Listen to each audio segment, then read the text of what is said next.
અરવલ્લી પર્વતમાળાને લઈને સુપ્રીમ કોર્ટના તાજેતરના નિર્ણય બાદ દેશભરમાં ચર્ચા સાથે વિરોધનો સૂર ઉઠ્યો છે। સૌથી પહેલા રાજસ્થાનમાં આ નિર્ણય સામે વિરોધની આગ ભભૂકી ઉઠી હતી અને હવે તેનો પડઘો પડોશી રાજ્યોમાં પણ સંભળાઈ રહ્યો છે।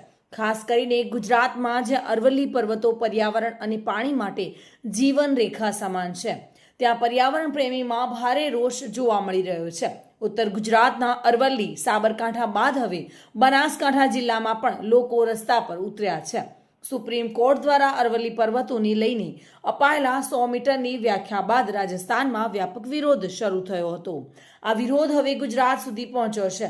બનાસકાંઠા જિલ્લાના ડીસા તાલુકામાં પ્રબુદ્ધ નાગરિકો અને પર્યાવરણ પ્રેમીઓ એકત્રિત થયા હતા। હાથમાં અરવલ્લી બચાવો, પર્યાવરણ બચાવો જેવા બેનરો લઈને લોકોએ આ નિર્ણયનો ઉગ્ર વિરોધ નોંધાવ્યો હતો।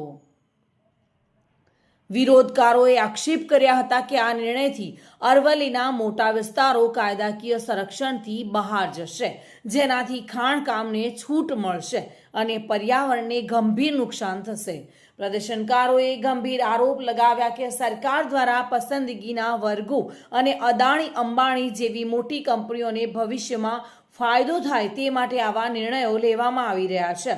તેમણે ચેતવણી આપી હતી કે જો આ નિર્ણય પરત નહીં ખેંચવામાં આવે તો વર્ષો પહેલા થયેલા ખેડૂત આંદોલન જેવા મોટા જન આંદોલનો ઊભા થશે અને સરકારને ઝૂકવું પડશે। અમે એવું વિચારીએ છીએ કે પર્યાવરણનું જતન થવું જોઈએ, કારણ કે પ્રકૃતિ જો ફૂલી ફાલી હશે તો જ મનુષ્ય જીવન કે કોઈ પણ જીવન શક્ય છે। જ્યારે પ્રકૃતિનો નાશ થશે ત્યારે જીવ પ્રાણી માત્ર નાશ થઈ જશે। એટલે પ્રાણીને બચાવવું હોય, જીવ બચાવવો હોય, આપણી તંદુરસ્તી જાળવવી હોય, આપણો વિકાસ કરવો હોય તો પર્યાવરણને જાળવવું જરૂરી છે। અત્યારે જે વિકાસના નામે મોટા મોટા પહાડો તોડવાની મંજૂરી આપવામાં આવે છે, લીલા લીલાછમ વૃક્ષો કાપવાની મંજૂરી આપવામાં આવે છે, આ બધું પર્યાવરણને નુકસાનકારક જ્યારે નિર્ણય લેવાય છે ત્યારે ડીસાના પ્રબુદ્ધ નાગરિકો એનું દુઃખ વ્યક્ત કરે છે। અમે અહીં આવીને આ પર્યાવરણની ચિંતા કરીએ છીએ। જ્યારે સરકારશ્રી જો આવા આદેશ કરતી હોય પર્યાવરણને નુકસાનકારક, તો આ લોક જાગૃતિ માટે અમે એનો સખત વિરોધ કરીએ છીએ અને પર્યાવરણ બચાવવા માટે જે કંઈ થાય એ કરવા માટે અમે તૈયાર છીએ। ભારત માતા કી જય। એટલે પર્યાવરણને તો બહુ જ મોટું નુકસાન થઈ રહ્યું છે અને સવાલ એ છે કે જળ, જમીન, જંગલ બધું જ, અને એમાં હવે આ પહાડ પણ વેચવા જઈ રહ્યા છે અને ઓલરેડી અરવલ્લીનો 40% ભાગ તો નુકસાન એ લોકોએ કરી ચૂક્યા છે અને એમાં ધંધો પણ કરી ચૂક્યા છે।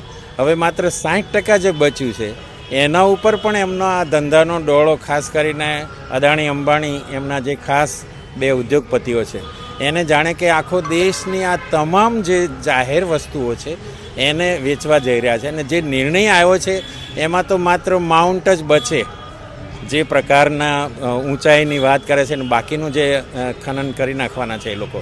એટલે એને કારણે તમામ વન્ય સૃષ્ટિ, જીવ સૃષ્ટિ, સજીવ સૃષ્ટિ અને સાથે સાથે ગરીબ લોકો, આમ જનતાની જે જમીન જવાની છે, ખાસ કરીને પછાત વિસ્તારમાં આદિવાસી લોકોની જમીનને એ બધું એની આસપાસ, અને કેટલીક જગ્યાએ તો નાની નાની ડુંગળીઓ પોતાના ખાતે છે, ખાતામાં પેલામાં હોય છે, ખાતે ચડેલી એ ડુંગળીઓ પણ આમાં જતી રહેવાની।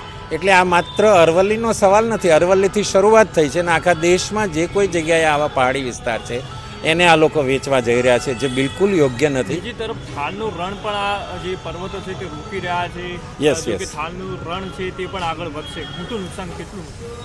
હા, એટલે એમાં તો બહુ જ મોટું નુકસાન છે। અત્યારે જે થારનું રણ જે અત્યારે રોકાઈ રહ્યું છે એને કારણે, અરવલ્લી ગિરિમાળાને કારણે એનું પણ મોટું નુકસાન થવાનું છે। એટલે કે એ રીતે જો થારનું રણ જો આગળ વધે અને આ બધા જો ડુંગરો હટી જશે, માનો કે, અને હટી જ જાય, 5 વર્ષની અંદર આ ખનન આ લોકો તો પૂરું કરે।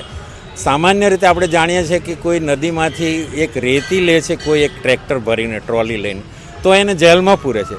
તો તમે કાયદાકીય રીતે આવા અબજો રૂપિયાનું જેની કિંમત છે એને તમે આ રીતે વેચવા જઈ રહ્યા છો, ને એ બી લીગલીના નામે, લીગલ કરીને।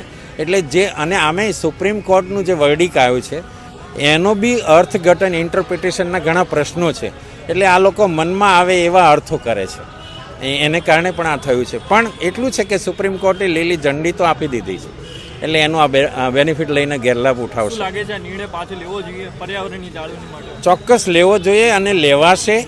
જેમ કિસાન આંદોલન વખતે દિલ્હી બોર્ડર પર હું હતો 1.5 મહિનો, મેં જોયું છે કે ત્યાં જે રીતે લોકોનો વિશ્વાસ હતો, જે કિસાનો જે રીતે 14 મહિના સુધી લડ્યા અને બધાને એમ હતું કે આ વડાપ્રધાન શ્રી ઝૂકશે નહીં, પરંતુ આપણે જાણીએ છીએ કે પસાર થયેલો કાયદા 3 કાયદા પાછા ખેંચવા પડ્યા.